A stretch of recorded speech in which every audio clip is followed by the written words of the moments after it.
তৃণমূলের পর এবার হাওড়া সদর লোকসভা কেন্দ্রে উপনির্বাচনের জন্য প্রার্থী ঘোষণা করল বামফ্রন্ট ও কংগ্রেস। হাড্ডাহাড্ডি লড়াইয়ের সম্ভাবনা দেখছে রাজনৈতিক মহল। ইতিমধ্যেই প্রাক্তন ফুটবলার প্রসূন বন্দ্যোপাধ্যায়কে প্রার্থী ঘোষণা করেছে তৃণমূল। এবার তৃণমূলের মোকাবেলায় সিপিএম এর রাজ্য সম্পাদক মণ্ডলীর সদস্য শ্রীদীপ ভট্টাচার্যকে মাঠে নামানোর সিদ্ধান্ত নিল বামফ্রন্ট।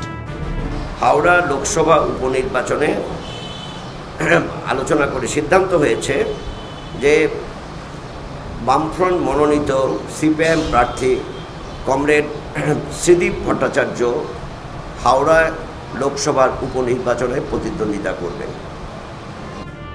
শিবপুর ইঞ্জিনিয়ারিং কলেজ থেকে পাশ করার পর সর্বক্ষণের কর্মী হিসেবে সিপিএম এ যোগ দেন শ্রীদীপ ভট্টাচার্য। এরপর দলে একাধিক গুরুত্বপূর্ণ দায়িত্ব সামলেছেন তিনি। হাওড়া জেলা কমিটির সম্পাদক ছিলেন শ্রীদীপ ভট্টাচার্য। বর্তমানে তিনি সিপিএম এর রাজ্য সম্পাদক মণ্ডলীর সদস্য। অন্যদিকে কংগ্রেসের প্রার্থী হচ্ছেন হাওড়ারই বাসিন্দা বিশিষ্ট আইনজীবী সনাতন মুখোপাধ্যায়। প্রদেশ কংগ্রেসের তরফে বেশ কয়েকটি নাম এআইসিসির কাছে পাঠানো হয়েছিল।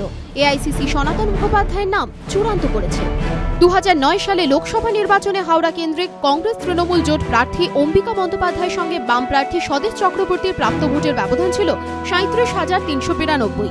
যদিও 2011 বিধানসভা ভিত্তিক ফলাফলের নিরিখে সেই ব্যবধান বেড়ে হয় 1,84,679। তবে এবার কংগ্রেস তৃণমূল দুদলই প্রার্থী ঘোষণা করে দেওয়ায় জোটের সম্ভাবনা আর রইল না।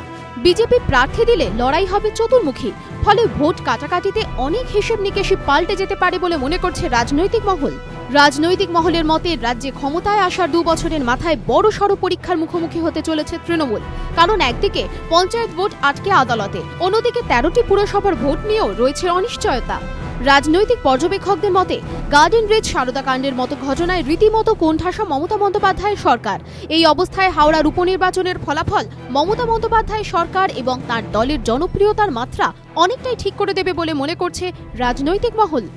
দীপক ঘোষ ও আশাবুল হোসেনের রিপোর্ট, এবিপি আনন্দ, কলকাতা।